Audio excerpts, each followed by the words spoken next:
Origin of the Apache. In the beginning the world was covered with darkness. There was no sun, no day. The perpetual night had no moon or stars. There were, however, all manner of beasts and birds.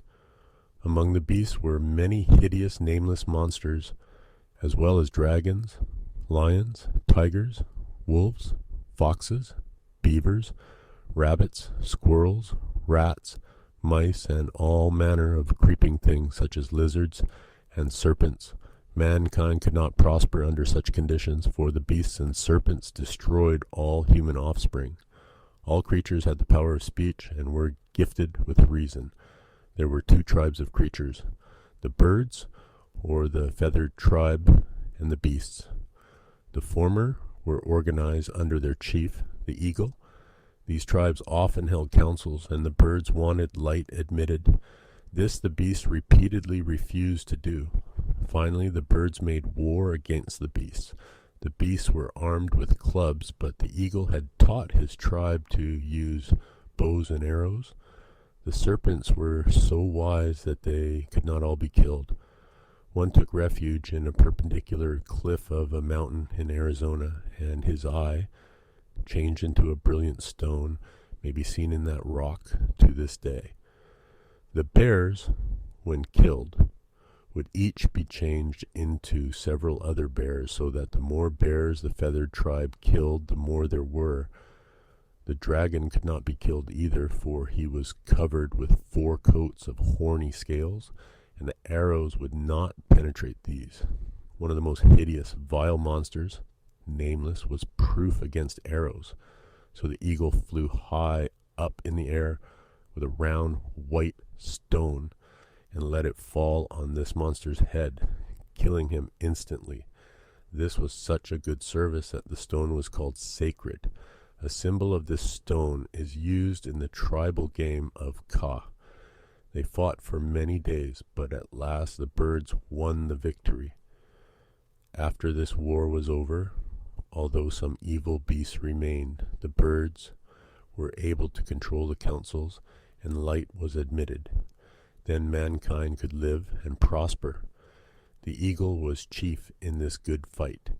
Therefore, his feathers were worn by man as emblems of wisdom, justice, and power. Among the few human beings that were yet alive was a woman who had been blessed with many children, but these had always been destroyed by the beasts. If by any means she succeeded in eluding the others, the dragon, who was very wise and very evil, would come himself and eat her babes.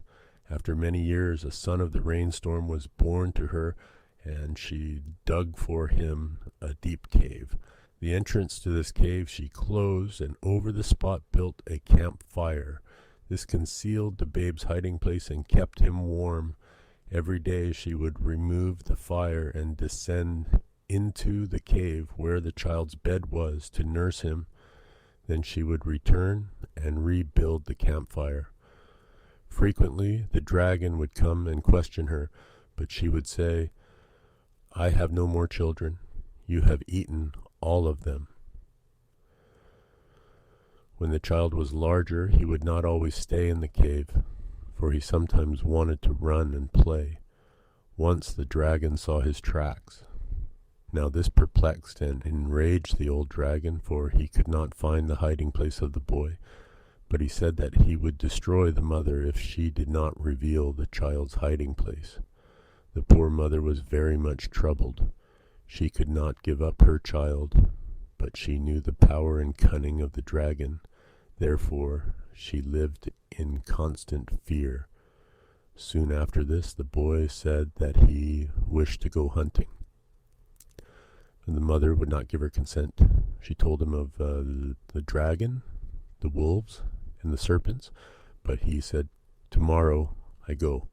At the boy's request, his uncle, who was the only man then living, made a little bow and some arrows for him, and the two went hunting the next day. They trailed the deer far up the mountain, and finally the boy killed a buck.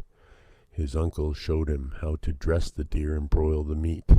They broiled 2 hind quarters, one for the child and one for his uncle. When the meat was done, they placed it on some bushes to cool. Just then the huge form of the dragon appeared. The child was not afraid, but his uncle was so dumb with fright that he did not speak or move. The dragon took the boy's parcel of meat and went aside with it. He placed the meat on another bush and seated himself beside it. Then he said, "This is the child I have been seeking. Boy, you are nice and fat, so when I have eaten this venison, I shall eat you." The boy said, "No, you shall not eat me, and you shall not eat that meat." So he walked over to where the dragon sat and took the meat back to his own seat. The dragon said, "I like your courage, but you are foolish. What do you think you could do?" "Well," said the boy, "I can do enough to protect myself, as you may find out." Then the dragon took the meat again, and then the boy retook it. 4 times in all, the dragon took the meat, and after the 4th time the boy replaced the meat, he said, "Dragon, will you fight me?" The dragon said, "Yes, in whatever way you like." The boy said, "I will stand 100 paces distant from you, and you may have 4 shots at me with your bow and arrows, provided that you will then exchange places with me and give me 4 shots. "Good," said the dragon. "Stand up." Then the dragon took his bow, which was made of a large pine tree. He took 4 arrows from his quiver. They were made of young pine tree saplings, and each arrow was 20 feet in length. He took deliberate aim, but just as the arrow left the bow, the boy made a peculiar sound and leaped into the air. Immediately the arrow was shivered into 1,000 splinters, and the boy was seen standing on the top of a bright rainbow over the spot where the dragon's aim had been directed. Soon the rainbow was gone, and the boy was standing on the ground again. 4 times this was repeated. Then the boy said, "Dragon, stand here. It is my time to shoot." The dragon said, "All right. Your little arrows cannot pierce my first coat of horn, and I have 3 other coats. Shoot away." The boy shot an arrow, striking the dragon just over the heart, and 1 coat of the great horny scales fell to the ground. The next shot another coat, and then another, and the dragon's heart was exposed. Then the dragon trembled, but could not move. Before the 4th arrow was shot, the boy said, "Uncle, you are dumb with fear. You have not moved. Come here, or the dragon will fall on you." His uncle ran toward him. Then he sped the 4th arrow with true aim, and it pierced the dragon's heart. With a tremendous roar, the dragon rolled down the mountainside, down 4 precipices, into a canyon below. Immediately storm clouds swept the mountains, lightning flashed, thunder rolled, and the rain poured.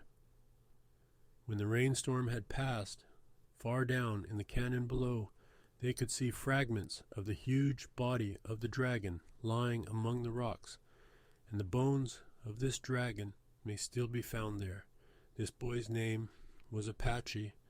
Usen taught him how to prepare herbs for medicine, how to hunt, and how to fight. He was the first chief of the Indians, and wore the eagle's feathers as the sign of justice, wisdom, and power.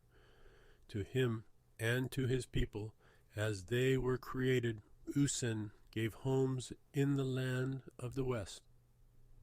A Southwest legend